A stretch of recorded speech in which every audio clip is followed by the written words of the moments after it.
Depuis qu'elle est sur les réseaux sociaux, Alex, elle donne son avis sur tout. Ah, elle est bien cette machine à café.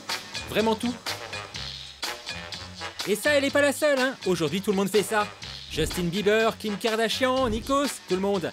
Mais les avis sont-ils toujours désintéressés? Bah non, il y a parfois des contrats publicitaires qui se cachent derrière ces gentils messages. Des agences en ont fait leur business.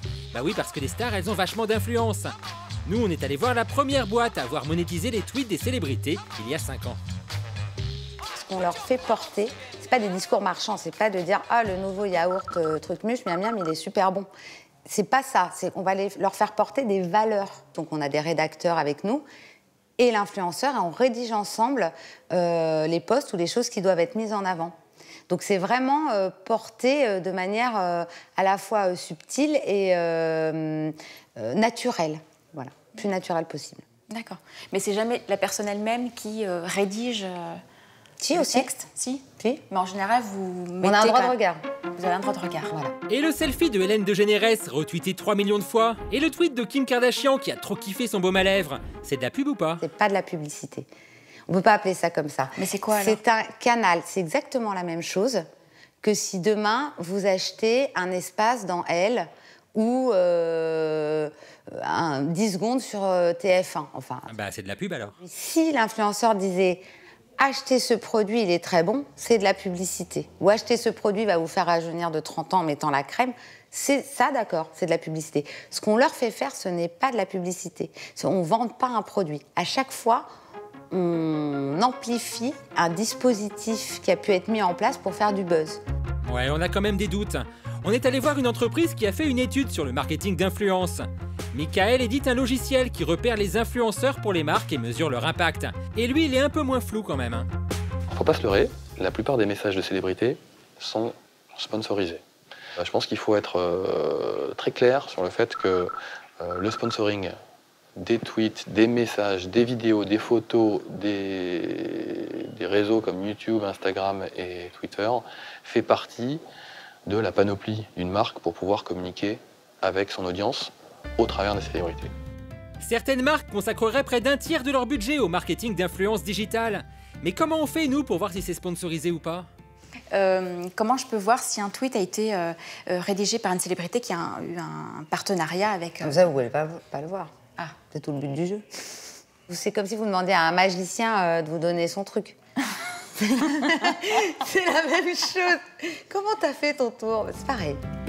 Donc c'est pas décelable. Sauf quand un grand sportif écrit depuis le mobile de la marque machin qu'il adore le téléphone de la marque concurrente. Ouais, c'est pas très malin.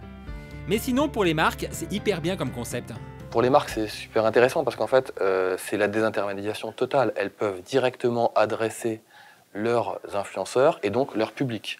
Pour vous donner une idée, une personne qui a à peu près 5000 followers sur Twitter ou l'équivalent sur Instagram ou sur Facebook, on peut imaginer que derrière, elle peut toucher 20 fois plus de personnes parce que cette personne qui a 5000 personnes qui la suivent, eh bien, ces 5000 personnes qui la suivent ont elles-mêmes des personnes qui les suivent. Donc derrière, l'effet de propagation peut être gigantesque. C'est vraiment un effet boule de neige tel qu'on peut le connaître sur les réseaux sociaux aujourd'hui. Ça fait que Justin Bieber, la star qui bat le record du nombre d'abonnés, bah lui, il touche potentiellement plus d'1 milliard de personnes. On mesure vraiment l'impact quand on voit par exemple qu'en disant que sa friteuse lui avait changé la vie et qu'elle avait même pas été payée pour ça, Oprah Winfrey a fait bondir la marque en bourse. Quant au tweet d'Hélène DeGeneres, le tweet le plus partagé de tous les temps, il serait estimé à près d'1 milliard de dollars. Et pour les stars, bah ça rapporte pas mal. Cyril est le premier en France à s'être lancé dans ce business et à avoir fixé le prix des tweets des stars. Et c'est quoi les prix alors justement? Les prix varient bien évidemment. Alors c'est toujours un sujet un peu confidentiel, mais ça va de quelques centaines d'euros à quelques milliers d'euros selon l'audience. Pour les grosses stars américaines, on va jusqu'à 100 000 $ pour un seul tweet parfois. Oui, complètement. Sur des artistes qui ont 15 ou 20 millions de followers. Je pense à Kim Kardashian, je pense à des gros footballeurs mondiaux, je pense à des gros musiciens, des gros comédiens. Ils sont parfois payés entre 50 000 et 100 000 $ pour un poste. Et une star française Ça peut aller jusqu'à quelques milliers d'euros. Ouais, pas beaucoup. On n'est pas en dizaines de milliers, on est plutôt en milliers d'euros. Mais ça, c'est pas seulement réservé aux grandes stars. Il y a aussi des blogueurs et des personnes spécialisées dans leur domaine qui sont contactées par les marques. Et ces personnes-là, dont à un moment moi j'ai fait partie, sont parfois sollicitées pour ce type de poste, effectivement. Ça arrive, oui. et ça tourne à quelques centaines d'euros pour un post, ou des cadeaux en produits aussi, ça peut arriver. C'est plutôt, il y a une super caméra portable sportive qui sort, ou un super téléphone sympa.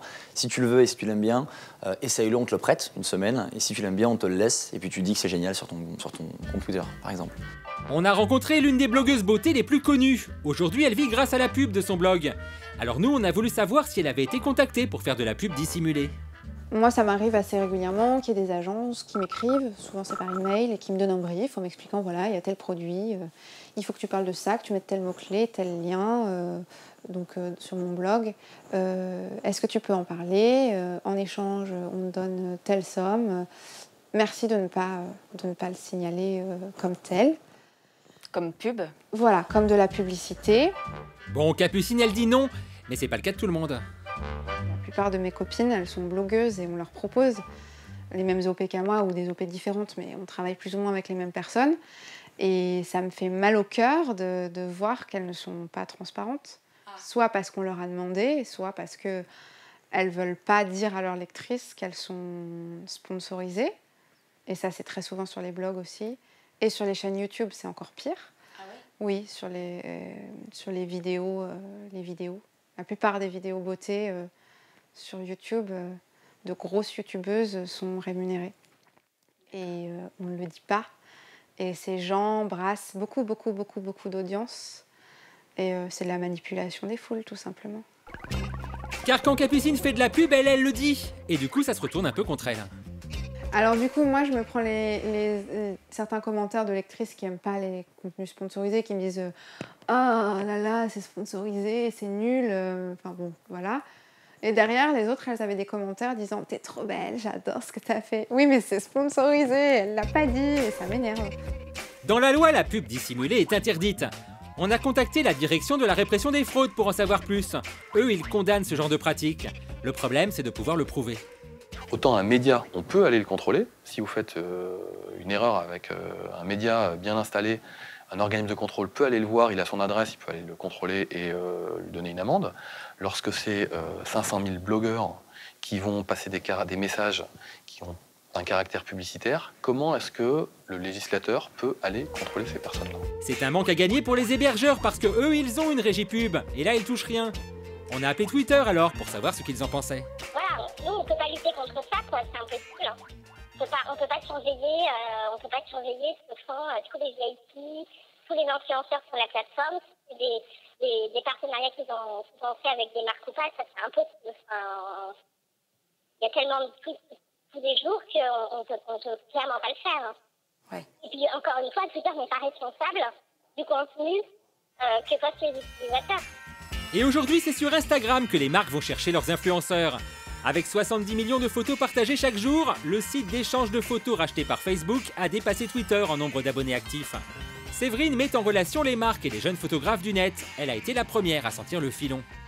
Une photo vaut 1000 mots, donc elle permet immédiatement de capter une émotion, un moment que vous n'allez pas forcément retrouver dans un texte, mais ça s'adresse à d'autres parties du cerveau, d'autres émotions.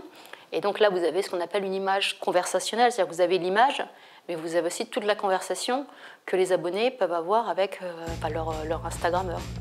Selon des études récentes, les photos auraient un impact plus fort sur les consommateurs. Et c'est tellement bien fait qu'on dirait pas que c'est de la pub. Il serait une cinquantaine d'Instagrammeurs français à être rémunérés. Moins de 10 en France se font facturer près de 2000 € la journée. Lily Rose fait partie des Instagrammeurs les plus influents. Elle a assisté aux prémices de cette tendance. Les marques te proposaient des choses gratuites en fait, tu vois. C'était vraiment de l'échange contre des produits, cerner un peu ton style, ce qui pouvait te plaire et te contacter en disant « Ah ben j'ai ça, j'ai tel produit qui pourrait te plaire, est-ce que ça te plairait de le recevoir ?» En échange d'un peu de pub et on a tous, nous tous les Instagrammeurs ici, on a tous au début accepté de faire de la pub gratuite parce que c'est tout nouveau, on te contacte et puis tu dis « Ah mais c'est génial ça !» Ça a commencé à parler rémunération, puis ça a été des petits cachets, puis les cachets augmentent, puis chaque semaine, tu prends, enfin chaque jour même, un nombre de followers qui fait qu'après, tu as de plus en plus de poids, entre guillemets, ce qui fait qu'on t'appelle maintenant influenceur et que voilà. Vine est l'appli de partage de vidéos très courtes et lui aussi en passe de devenir un nouvel outil publicitaire. Là, en fait, c'est une pub pour un mobile. Si. Jérôme Sarr, l'une des stars de Vine, en a fait aussi. On lui a même proposé un contrat d'1 million de dollars, mais il a refusé.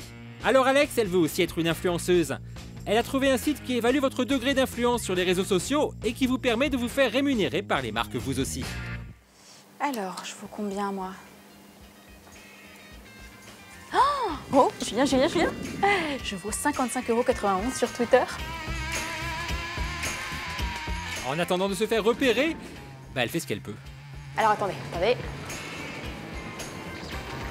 Alors, l'idée, c'est de dire que c'est très très bon, parce que je suis sûre que c'est très bon. Bah évidemment. Donc, vous pouvez peut-être me rémunérer pour ça, vous rémunérez? Ouais. Non. Ouais, là, c'est super bien parti.